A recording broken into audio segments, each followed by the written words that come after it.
Warga 4 Desa, Wartawan Indonesia Bersatu, Ikatan Notaris se-Indonesia, para alim ulama dan APH ucapkan terima kasih kepada Sofyan Djim Mamesah atas barometer motivasi perjuangannya merebut hak atas tanah-tanah warga dari mafia tanah, mafia hukum PT Sumarekon Tbk KJA, PT Imora Motor Honda milik Muljadi Budiman 9 Naga, gembong pencipta otak dalang intelektual mafia tanah mafia hukum. Kabupaten Bogor, tanggal 18 Maret tahun 2025.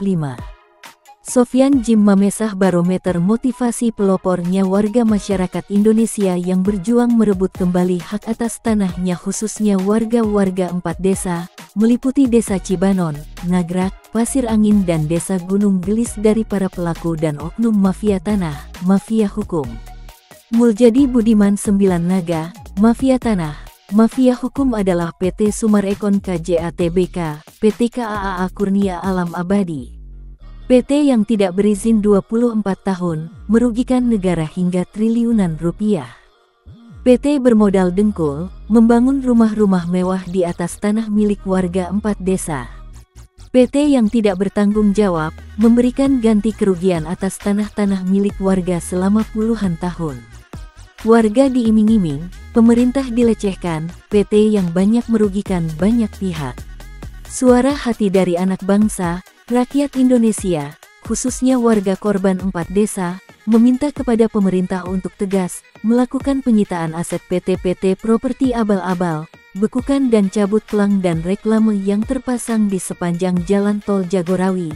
Jangan biarkan menambah banyak jatuh korban modus 378 dari PT Sumarekon KJA Tbk dan PT KAA Kurnia Agung Alam Abadi. Sofyan Djim Mamesah, seorang mantan wakil koordinator MKGR Jawa Barat era 86-89, sekaligus pemilik tanah 70 hektar di Gunung Gelis Bogor dan sekaligus menjadi korban kebiadaban mafia tanah, mafia hukum Muljadi Budiman 9 Naga selama 9 tahun. Dari awal tahun 2021 hingga di tahun 2024 tanah-tanah telah berhasil direbut, sudah mencapai 70% tanah milik warga 4 desa yang berhasil direbut kembali, tersisa beberapa persen lagi, masih dalam proses. Sofyan Djim Mamesah tokoh negarawan sejati, nasional dan patriotik, berjuang untuk anak bangsa, rakyat Indonesia, merebut kembali hak atas tanah-tanah warga yang diklaim oleh PT-PT berdasi, berbaju PT-PT besar di Republik Indonesia, milik Muljadi Budiman 9 Naga. Terungkapnya fakta A1 peran pembantu dan aktor utama serta pencipta mafia tanah, mafia hukum di Gunung Gelis Bogor. Sofyan Djim Mamesah bekerja sama dengan para wartawan Indonesia, satu persatu pelaku dan oknum yang terlibat semua diungkap melalui pemberitaan. Bombardir pemberitaan yang dilakukan dari awal 2021 Sofyan Djim Mamesah melalui media sosial, media online, streaming TikTok, YouTube, dan beragam media streaming, dari berbagai media cetak juga turut menyiarkan, dari koran, majalah, dan tabloid, hingga media elektronik juga menjadi salah satu pemberitaan yang dibuat Sofyan Djim Mamesah, ada radio, televisi dan audio visual. Pemberitaan yang menyita perhatian publik, mendapat apresiasi banyak pihak. Sofyan Djim Mamesah telah memberikan motivasi dengan perjuangan yang dilakukannya. Banyak apresiasi serta dukungan banjiri Sofyan Djim Mamesah dari pemerhati lokal hingga mancanegara. Berita yang menjadi trending topik tertinggi hampir 9 tahun, di tiap edisi terbarunya selalu menggelegar, hingga mendapat peringkat teratas se-Indonesia. Warga masyarakat 4 desa yang senasib dengan Sofyan Djim Mamesah menjadikan perjuangan beliau sebagai bentuk kepercayaan diri yang membangkitkan keberanian melawan kebiadaban mafia tanah, mafia hukum. Pemberitaan yang dibuat Sofyan Djim Mamesah mengungkap banyak fakta tentang keterlibatan oknum-oknum, biong-biong berseragam ASN, oknum pengkhianat NKRI, pecundang berseragam, yang tercuci otak oleh Muljadi Budiman. Dari oknum mantan Bupati RY, orang nomor 1 di Kabupaten Bogor, oknum bupati yang sudah 2 kali tersandung kasus korupsi, lalu diestafet kepada oknum mantan Sekda Burhanuddin. Dan gembongnya ada di kantor ATR BPN Kabupaten Bogor. Pencipta surat palsu. Kerjasama Muljadi Budiman dan oknum-oknum di Jalan Pramuka. Muljadi Budiman juga telah mencuci otak para oknum pejabat dasar di wilayah. Dari keterlibatan, oknum pejabat kepala desa Rudi Bebek yang juga menyeret staf desa juga istrinya terlibat, dibantu beberapa oknum RW ada, Lukas, Koswara dan Bambang. Yang paling menjadi tampak adalah keterlibatan oknum RW Lukas. Oknum RW yang paling disorot warga korban, Lukas kerap melakukan keonaran, memprovokasi, mengintervensi dan mengintimidasi warga korban. Oknum RW Lukas bertingkah laku arogan, menyatakan dirinya di backing jenderal, dan kerap berkoar-koar menyatakan siapapun yang berani dengannya akan dibantai hingga mati. Warga masyarakat 4 desa sudah geram dengan hal tersebut.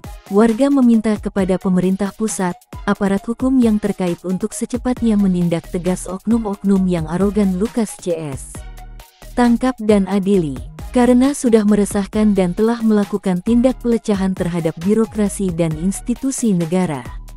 Dan akar penyebab dari kerusakan ekosistem lingkungan yang dahulu asri tidak pernah terjadi erosi, sekarang tanah-tanah yang dahulu sebagai resapan air hujan, diubah menjadi bangunan mewah, rumah dan vila-vila. Dampak negatif dari keserakahan manusia, yang hanya berpikir keuntungan, materi dan kekayaan, tanpa memikirkan dampak dan imbas dari semua tindakannya. Hulu-hulu sungai pohonnya dibabat abis, hutan gunung dibuat gundul, lalu dijadikan pelaku dan oknum menjadi tempat hiburan. Semua adalah ulah para oknum-oknum, biong-biong berseragam ASN. Hanya demi kekayaan mereka tega merubah alam bumi pertiwi Indonesia menjadi porak-poranda. Seperti peristiwa perusakan lingkungan, ekosistem pada tanah milik warga korban di Gunung Gelis, di mana di tanah tersebut ada titik mata air, di mana mata air tersebut dipergunakan oleh warga sekitar. Tetapi dengan ketamakan para mafia-mafia, tanah lingkungan diporak-poranda, rumah-rumah warga sekitar tempat eksekusi terdampak longsor, terjadi di tahun 2023, pada saat eksekusi yang dilakukan oleh para oknum pengacara Koprol Bambu PT KAAA melawan PT Yayasan Masyadul Quran milik Berry Tornado. Sementara sang pemilik tanahnya tidak mengetahui hal tersebut. Kejadian eksekusi yang dilakukan oleh oknum pengadilan Bogor berdasarkan sengketa lahan PT KAAA dengan Yayasan Masyadul Quran di Gunung Gelis. Ini sudah sangat memprihatinkan atas apa yang telah dilakukan pelaku-pelaku dan oknum-oknum. Mereka memperebutkan tanah yang bukan miliknya. PT KAAA Kurnia Alam Abadi milik Muljadi Budiman membayar sejumlah preman bayaran, oknum RW Lukas CS untuk lakukan tindakan intervensi dan intimidasi kepada warga pemilik tanah. Dengan arogan menyatakan tanah-tanah warga sudah sah milik PT dari hasil persidangan. Bahkan oknum RW Lukas juga dengan arogannya menantang sejumlah wartawan yang tengah menjalani tugas investigasi liputan. Berani akan menghabisi dan membunuh siapapun yang ingin menghalangi tugasnya sebagai backup PT KAAA. Belum lagi tanah-tanah milik warga yang belum pernah dibayarkan ganti kerugiannya, tetapi sudah dibangun PT-PT properti abal-abal, rumah-rumah mewah. Semakin menambah kompleks permasalahan yang dihadapi warga masyarakat dan pemerintah pusat. Dan dari itu semua, keberhasilan dari perjuangan yang dilakukan Sofyan Jim Mamesah mendapat banyak apresiasi, dukungan serta atensi datang kepada Sofyan Jim Mamesah. Selain ucapan terima kasih dari warga masyarakat Indonesia, dari pemerintah pusat melalui Presiden Jenderal Prabowo Subianto juga memberikan dukungannya. Presiden Jenderal Prabowo Subianto mengapresiasi perjuangan yang dilakukan Sofyan Jim Mamesah dan Presiden Prabowo menunjuk kepada Sofyan Jim Mamesah sebagai pelopor motivasi rakyat Indonesia untuk bangkit dan berjuang bersama-sama melawan mafia tanah, mafia hukum di Indonesia. Tanpa pamrih, tanpa berharap balasan dari siapapun. Sofyan Jim Mamesah berjuang berkorban untuk NKRI. Baginya hidupnya adalah sebuah kebangkitan Pancasila dan isi butir-butir di dalamnya serta pengamalan, penghayatannya kepada Undang-Undang Dasar Negara Republik Indonesia. Geram yang dilakukan Sofyan Jim Mamesah tidak dilakukannya dengan brutalitas, Sofyan Djim Mamesah mengambil langkah dengan keilmuannya pada P4, gerakan perjuangannya bersama dengan seluruh warga korban 4 desa, APH Bersih, Ikatan Notaris se-Indonesia dan para tokoh dan pemuka agama, memberangus semua pelaku dan oknum mafia tanah, mafia hukum.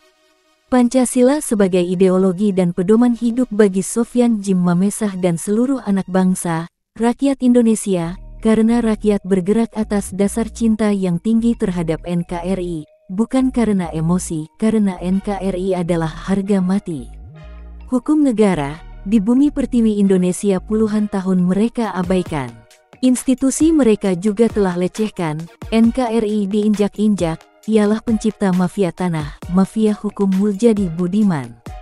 Kini sudah waktunya hukum alam berbicara, sang penzolim terima karma atas dosa tabur tuai mereka sendiri.